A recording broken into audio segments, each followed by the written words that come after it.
Making me hungry. Hi, you're on KNYOLP in Fort Bragg. How can I help you? Are you there? Hello, Marco? Hi. Can you hear me okay? Because I can hear you fine. At first it was terribly faint. Now it's coming in clear. Okay. All right. Good. So you've called your Ezekiel Kralin. I just make sure that everybody knows who you are. And you've called to read your story tonight? Yes, I'd love to. Okay. Would you like to start that now, or did you want to talk about something before you started reading?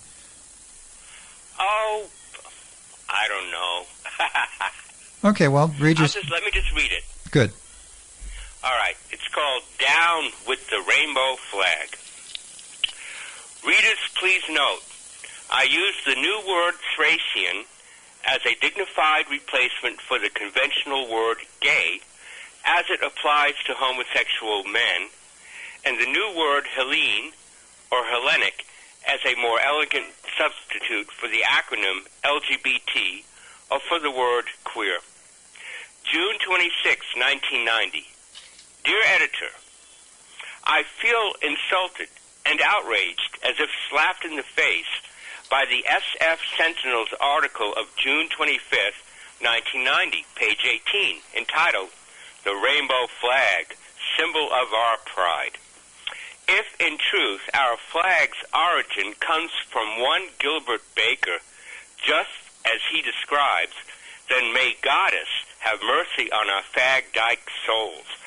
Not only does this article offend my sensibilities as a Hellene, but likewise as an artist, for the following 4 reasons. 1. Originality, the rainbow. Unless my memory fails me, the true author of the rainbow is Mother Nature herself, whose bright iris peers down the tunnel of artistic history. From its inception, long, long before the existence of Hellenic rights, and of humans, for that matter. The act of placing this rainbow on a rectangle of cloth is about as innovative as gluing a blade of grass on a postcard. Therefore, to be original, an artist must incorporate the rainbow colors in a unique manner not yet done by either nature or artist, something our, quote, artistic wizard, unquote, has failed to do. Besides, no talent whatsoever is required to paint, draw, or sew 6 plain bars of color. Gilbert Baker made reference to the rainbow as an extension of the free speech movement and, quote, a perfect reflection of lesbian and gay freedom, because the flag is the rainbow, and the rainbow is a very beautiful and magical part of nature, unquote. Gobbledygook, Mr. Baker, gobbledygook and hogwash. You can replace the rainbow with the butterfly, the flower, the horse, the sunrise, the snowflake, the ocean, or any other natural wonder and say the same thing.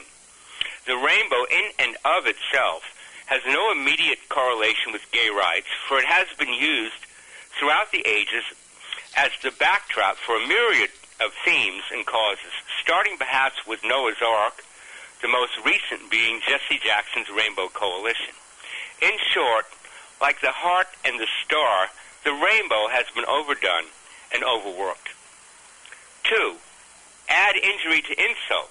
This celebrated artiste brags that substance abuse was the catalyst for his supposedly brilliant concept of inventing the rainbow. I quote, "The idea came to me during an acid trip," unquote. Who needs an acid trip to imagine a rainbow? Who even needs an artist? Then he describes how his girlfriend, Fairy, spelled F-A-I-R-I-E, helped him dye the fabric for this remarkable flag, commenting that, quote, "It was all a very organic experience," unquote. Right, lady, as organic as a plastic rotten apple in Denmark.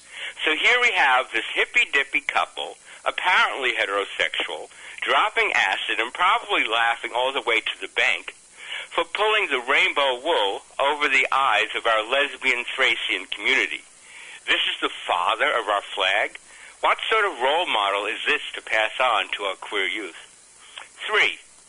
Perhaps Ms. Fairy was Gilbert's girlfriend only in the platonic sense. However, the article gave no indication of that. Nor was there any evidence of Gilbert's achievements or sacrifices on behalf of same-sex civil rights, though he gives great lip service to the glory of Hellene people. In this, the hokiest news article I have ever read, I smell a rat in the form of a hidden agenda. I suspect Gilbert of riding the coattails of Hellenic rights in order to achieve fame and riches, based on eloquent praise and clever public relations. I also suspect gay turncoats in positions of power who, for whatever ungoddessly reason, promoted Gilbert's design, which isn't even a design in any real sense. 4. I have saved the worst for last. Gilbert said he did not copyright his rainbow design, as it is a gift of love that all may freely partake of it. This is indeed the height of vanity and absurdity. Since his design is merely a rainbow and nothing more, there is no way he could ever copyright it. No one owns the rainbow, Gilbert, nor was it ever possible for you, or anyone else for that matter, to ever possess the rainbow as its sole proprietor. What a maroon!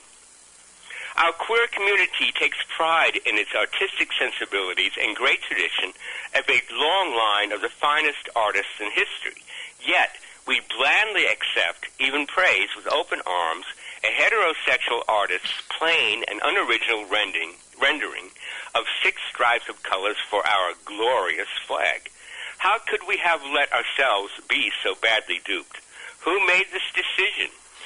Was there a vote? It seems to me that something so important as our flag should be created by a 100% bona fide Hellene woman or man whose qualifications include at least 5 years active service to our cause, whether in private or public, behind the scenes or right up front. Nor should she or he need to be an artist in the professional sense. I thus propose a contest to replace our 6-color bar flag with one that bespeaks genuine artistry, thereby reflecting some of the blood, sweat, and tears of our community's proud struggle towards the liberation of lesbian and Thracian civil rights. The challenge would be to incorporate the rainbow colors within the flag itself in a novel, not hackneyed manner. Contestants must be true blue Hellene all the way, in closing with their entry design a minimum 5-year record of his or her achievements on behalf of queer rights. A possible variation on this contest would be to select 4 winning designs as alternate flags for different Hellenic occasions or seasons. Voting would be by popular ballot through the Hellene media, such as by newspaper, telephone, or internet. Let's do it. Down with the old flag and up with the new. As far as Gilbert's milquetoast design goes, which is unfortunately our current flag, I am sick of it and definitely have gotten over the rainbow. Have you? And that's it. I like the part where you talk about how no one owns the rainbow goober. And that's I think shortly afterwards, I maybe a month or so later, I wrote "The World Belongs to Moi," which is a parody on the rainbow being copyrighted. So everybody is drugged and hypnotized by the government, so they can't see the rainbow colors. Did you mention I had to go out to the car to make sure that the radio was working? I periodically go out and check, because sometimes I find that it isn't, and everything seems to be working fine tonight and other times. But God, I don't know. It just I don't remember you saying anything about the Rainbow Gathering. Did you talk about the Rainbow Gatherings? No, I don't care about that stuff. That's something else entirely. It's not in your purview. No. I checked out the radical fairies. These are just spoiled upper middle class queers. They're just boring people. And I thought, I wanted to. I wanted to get away from the city. This was years ago, I think in the late '80s. And someone told me, the radical fairies, they have. You can go up there for cheap and camp out. They have the sessions. Well, for me to do that, I had to be part of a circle jerk, so I didn't go up there. I'm not really sure. Radical fairies? Well, they're a big part of the Rainbow Gathering. Oh, I didn't know that. I know some kids who went there. I know one kid who went there and came back so messed up that he hid under his house and wouldn't put on clothes for a few months. Well, I understand there's a lot of drugs involved. I've never been drawn to these types of gatherings. When I first was influenced by the free speech movement, Vietnam War and stuff, I was in college, University of Missouri, and I went to communes and stuff like that, and I found for the most part very idiotic and stupid. But I've always been like that since I'm a kid. I never liked what a lot of people like. Raised lower middle class, and there was, I was intellectual, and everyone else wanted to be a jock, and there's this crazy dysfunctional family stuff all around me, and I didn't like big events. I only went to one rock concert in my life, and that was when I went to college. Three Dog Night. I sneaked in. I left after a few minutes. I just did not like all that loud, pulsing noise and people acting crazy. I liked small gatherings of friends, intimate gatherings, and maybe read stories, tell stories to each other, just enjoy each other's company. I don't like, and everything that's offered for entertainment these days, including the gay pride march and stuff. It just lots of noise, generic music. I would have liked to have seen things become like real musicians or undiscovered musicians in the queer community playing, one little group, one person in each corner, violin, guitar, drums, whatever. No acoustics, just natural music, not super loud booming everywhere. But no, our society didn't go that way. Okay, well, it's like in... I can barely hear you. I'm sorry, can you hear me now? Is just barely. This working a little better? A little bit. Okay, all right. I can't remember what I was saying. I just realized I'm getting a little sleepy now. I didn't have a nap before I came to do my show. Usually I fall asleep for like 5 or 10 minutes, or maybe 15 minutes before I come to do the show, and it generally lasts all night. It charges me up, and I can... But I just, I don't know. It's just... So I'm going to have another sip of my tea here, and... we've had... The weather's been very humid. On the cool side, which I like. Go forward. The weather here, I don't know if it's been like that up the sunset was spectacular. On my way, I was driving here on my way to come to Fort Bragg from Albion, because the air is there's a lot of particulate matter in the air because of the fires north of here, and the air swirls around, and I've been coughing, a little bit. I'm very sensitive to smoke, but it isn't so bad, really. It's just I've been coughing a little more than usual, but the sunset was just this killer sunset. The sun was at 5 or 10 degrees up from the horizon, not on the horizon, and it was this totally tolerable dimness and a brilliant reddish orange, and it was really lovely to look at. And I thought, I wonder if it'd be possible if we could arrange some kind of eclipse to happen when it looks like that, because I would go to see that. Perfect. Maybe in the future our technology will be advanced enough. Oh yeah, we'll be able to do that. We'll be able to click and go to the right place at the right time. Much cheaper to travel in time than actually arrange the confluence of the spheres. Yeah. We were just born. We were born in the wrong era. No, I don't know. I like it here. I like this one. Beautiful crescent moon tonight, though. But there's there's much of a lot of shit in the air around here. You can't see the sky at night here for the last few weeks. Tomorrow's a big day for San Francisco. Why is that? Well, supposedly the Nazi rally. Oh God. Christie Field, yes. But then I bumped into the manager of my building a couple hours ago, going down the stairs, and I said, you ready for tomorrow? I said, what's that? I said, the Nazi rally. He said, they're canceling. I said, what? I heard this morning the park system said they're going to go ahead and permit it. I said, do you mean the organization, the Nazis themselves said they're going to cancel it? He said, yeah. I said, well, that's good news. But I can't get online to find out, and the radio stations, I haven't been able to find the time myself where I could hear that. So I have to wait till tomorrow morning to see what's really going on. Yeah, just don't go there. Why walk into the teeth of a monster? Well, Well, one doesn't have to. It's coming to our door. It's come to our doorsteps. You know, and to have any Nazi the park system is like all other levels of government. They've been infiltrated by Christian evangelist types. There were articles about 10, 15 years ago about how the Christians are making a concerted effort to get into the park system and all this stuff. And into all the governmental systems. I have, there's something, the 10 dominions or the 8 dominions or the 5 dominions, some number of dominions. I have actually some articles to read about that a little bit later on in the show. I hope I get to that before I run out of steam. So I would assume there are type also managing or heading different aspects of the Golden Gate National Recreation Area at this point, and they made us wait. They were going to say they said they wouldn't let the public know, or they said we don't think we can make a decision yes or no until Friday. Friday meaning the day right before the rally. And why are they doing that? No, they're just being assholes. They intend to let it happen, but they're going to keep us guessing because they hold the power and their juvenile IQs. So then it was in the newspaper this morning. They're going to allow it to occur. It's not a freedom of speech issue. They're fucking Nazis.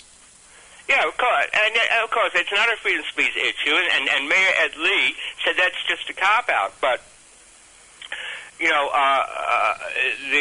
they want to create this mayhem and havoc, and these Christian idiots are just I don't know. Well, and then people were saying, someone suggested on Facebook. That why don't people everyone park their cars or live in the parking lots around Chrissy Field, so they'll have to be outside of the federal area where they can't carry guns. It'll be illegal to carry armaments. And I thought, and then now they're suggesting depositing dog poop all over Chrissy Field and so on, as if that's really gonna have an effect. I mean, it didn't work. It didn't work in Germany. It's stuff like that. The only thing that worked was an underground resistance. That's not the silliest. And it didn't work. It didn't work there very well. That didn't work very well. It's a nightmare. I found that while you were talking, I found the article that I'm going to actually skip ahead to the articles about the plans Christian radicals have for America, and I've got some audio to play on that subject too. Was there anything else that you wanted to talk about before I hung up on you? No, not really. It's okay. I mean, I have things to tell about my homeless friends and things. Oh, hey, go ahead. I'm sorry. You had... Well, Zach is he's been a good friend for years, and he's an amazing person, and he's watches over a lot of other people. He really likes me, and he just got a big old dog, a pit bull. I can't stand pit bulls, and yet I seem to be having friends who have pit bulls, but this one's very, very sweet. It's a big head. It's a massive pit bull, of course, but very sweet and all this stuff. He takes really good care of it. But but he, when I first met him, he was kind of messy and dirty, but I knew there's something special about him and good about him. That and I finally got to talk with him, and that's it. And a few times I tell him, you should get rid of the shopping cart. You can do better than that. You're a unique person, really good. He goes, I'll do what I want. I'll do what I want. But a couple years later, he started cleaning up his act. It was very impressive and stuff. And I had a couple of more. As I got to know him more, there's a couple of things I tried to tell him the other night, and he just sort of blew my face and walked away. But the thing is, he does follow through. He just makes it difficult at first. But I realized, don't worry about it. He's going to follow through and stuff like that, And he has a beautiful New Orleans accent. Very, very handsome man, and always bringing me little gifts and asking how I am. And little gifts? What kind of little gifts? He'll bring me maybe a little box that's a clock that you open it, you can store stuff in it, and it's kind of funky looking. It's very cute. He brought me a really nice pair of combat boots last year. Wow, that's expensive. Well, he's part of the black market around here. I see. He gets access to things. Combat boots I know a guy, he can get you some nice combat boots that they fall off a truck and he's always standing right there. Yeah, well, I like to joke around sometimes. Someone says, "Would you those shoes are nice?" "Oh, I got them off a dead hobo." I say, no. "Well, he wasn't dead when I saw the shoes, but I took care of that." Dead Man's Shoes. Jokes like That's that. a good title for a show. Dead Man's Shoes. Isn't there a show already named like that? Probably there is. Some HBO. Yeah. Dead Man's Shoes. Hell yeah. It's, the guy's a dentist and his wife is, she's a spiritualist and the kids are all into hockey and time travel. Everything's got time travel in it anymore for some reason. I don't know why. I don't know. Ultimate escapism. You escape into the past before time travel was developed and then you're home free. Yeah. Well, they got, there's something called Next Door. It's for different neighborhoods. It's actually a national, service that provides local forums, and there's one for San Francisco neighborhoods, so I like to read what's going on. I was booted out of it a few months ago because. Why? Well, because while I was speaking well for some of the homeless, there were others that are dangerous. I said, you got to know who these are. Just because you're homeless, if you become homeless, doesn't make you a saint. Some of these people are very dangerous and cause trouble.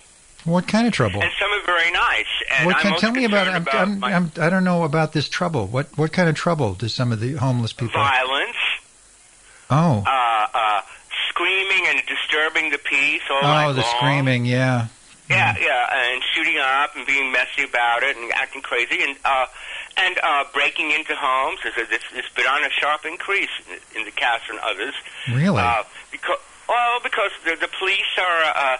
The new laws where they're looking the other way more because they're stretched and there's worse crime they deal with. So now they won't look into a robbery in a home if what is stolen, the value is under $1,200, something like that. Really? And so there's always a small percentage of really smart people in the streets, and they know the laws and what they can get away with, and they go right ahead and push the envelope more. So they know they can break into these homes, and if they do get caught, they'll just be put out on the streets the next day. So anyway, so people are concerned, and I said, well, someone mentioned one guy, Dane. He's been around for years. He'll scream and yell up and down. He started stalking me and screaming at me. And he was going into a taqueria below me, and they give him free beans and rice. So I come in there one day, this woman's working there. I said, don't give that guy food anymore. He's been stalking me and threatening me and harassing other gay people there, too. And he's gay himself. He's just crazy, right? And she said, that would be discrimination. Oh, no, that would be discrimination. See, she didn't really let me explain. I said, my point of view is, if these people are going to be on the streets going to act like that, if people stop rewarding them for bad behavior, some of them will get a clue and straighten out their act and be polite and civil. But they're basically rewarding them for this behavior. Then I see a few nice ladies start screaming at me. That lady told me that you told her not to give me food. So she had the nerve to just go and tell him that I said that. Yeah. Well, you did. And I wonder if there's any homophobia involved, because I told her I'm a gay activist or whatever, and so she thinks because I'm gay, I deserve to be treated like this or whatever, a Mexican Catholic and all that other stuff. So anyway, this. Who was a Mexican Catholic? I must have missed that part of the story. Yeah. Well, I'm just saying, a lot of immigrants are from Latino countries, and they have the heavy Catholic thing, and there's a lot of homophobia with that. Then we got the Muslims, a lot of homophobia. I understand. Whenever we have immigrants, and see, the society doesn't want to recognize. It's also, if we need to pass a law. If you're homophobic, we won't let you in, or we have do something else strict. But that's all very sloppy, and so we gays always are at the bottom of the heap, and it's very difficult. So this guy Dane is just a horrible person. And they mentioned him, and I said he's an awful person. Someone said, and he's an awful person. He's been on the streets for years, and someone said on this next group, no, he's got a roof over his head now. I said, well, you wouldn't know it because he's still dressed, he's still smelly and dirty looking. and screams at people. Sometimes when they have the Jewish film festival for a week, he'll stand in front and say the most awful things against Jews and so forth. Maybe he's disabled. And, maybe he's got he's got that Tourette's disorder that makes you just say things that you can't help it. I don't think he has Tourette's, though. Oh, okay. Because his insult, the things he says, don't come out of the blue and disconnected. The thoughts are well organized. They're over his head, right? And someone else said, I live next door to him. I think you're awful for saying that about him. But I said, no, he's horrible behaving. Oh. He still is. I'm glad he has a roof over it, but he still is. Well, then other people... See, what happened is they have a very poor administration of next door. If you get so many complaints, they click on a button, report, maybe 5 in 1 week or 10, they'll cut you off. And they don't look into it. So if you don't like someone, you can just keep clicking until you build up enough reports and they won't be on anymore. And that's it. So that's how I got bumped out of it.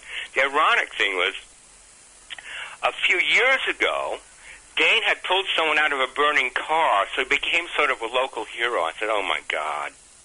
The person died. Yeah, so unfair. Anyway. Okay. Yeah. And then another time there was a feature article, and I think the SF Weekly, about the characters of San Francisco, and Dane was one of the people who was featured. I said, he's not a local character. Okay. He's a horrible person. There's no character in that. And it gets me. They say only in San Francisco. No, this goes on in every city. Okay. Yeah. So I used to live near a guy who. I'm sorry. I keep interrupting you. Go on. I can still read the goings-on, what people are talking about. So I read about 2 days ago, and they described someone who fit the description of my Zach. And up in Dolores Park, he has a big dog, and he got aggressive. I was walking my dog, got aggressive, and he wouldn't wake up for nothing. Well, I know, Zach, you can wake up the dead before you can wake up Zach. When he's ready to crash out, that's it. A bomb could drop, and he wouldn't wake up. Yeah, and his dog likes to show off and protect him by barking, but the dog's very sweet and stuff. And people tend to overreact, and be nervous, but Zach is doing a couple of things wrong. I need to talk to him about it. But also it was funny that I'm reading about my friends in the newspaper. But I wanted to tell them this could be an opportunity. Everyone's got cameras now, And one of the things he does, he goes to the garbage cans and he leaves a mess. And I want to tell him, you need to stop doing that. You need to keep it clean. And so I thought, here you have an opportunity. Everyone's watching. So if you clean up after yourself, and then you actually go out of your way a bit to clean up after other messes in whatever neighborhood you're at, someone might just come out and say thank you and give you some money, even make you a home-cooked meal, which some people do. They started a funding for coffee and snacks for Jenny, who's a very nice woman on the streets, keeps to herself, at Pete's Coffee. They can go into Pete's Coffee and plop down $5 or $10 or $20, put this on Jenny's account. They know the nice people, and this is what I want to do to attract. As long as we're going to have homeless, to attract and keep the decent ones, which will help drive out the crazy, dangerous ones. Where will they go? When you say drive them out, where would they go? Away from here. Oh, just somebody else's neighborhood. Well, I'm saying the gay communities get hit worse by the homeless more than any others because they bring the homophobia with them. Most of these people are raised biblically. And so you have a homeless person in a regular neighborhood, bad enough. But when in a gay neighborhood, you get all this other crap going on. It makes it more dangerous. So I focus on caring about the gay community. These other communities, straight communities, they should, they should stop pushing these people into gay neighborhoods and treating us like, we deserve this crap. We don't. We need to spread the misery, share the misery. Don't focus it all on us. We have enough problems, right? That's how I see it. So I know it's funny. I wanted to tell him you have a chance. If people see you clean up, because people are watching now. Everybody's got cameras, and there are some dangerous people on the streets, and they have every reason to be alarmed. Yes, some of them, a lot of them, these homeowners are assholes. They come in, his dog almost attacked, whatever. If I could have participated, I would have said, no, it's actually a really nice guy. It's not like that at all. You get to know him. But but know that people are watching with cameras, and they see someone who's cleaning up and taking good care. They'll probably give you some money. They'd rather have you there rather than some crazy person they have to deal with,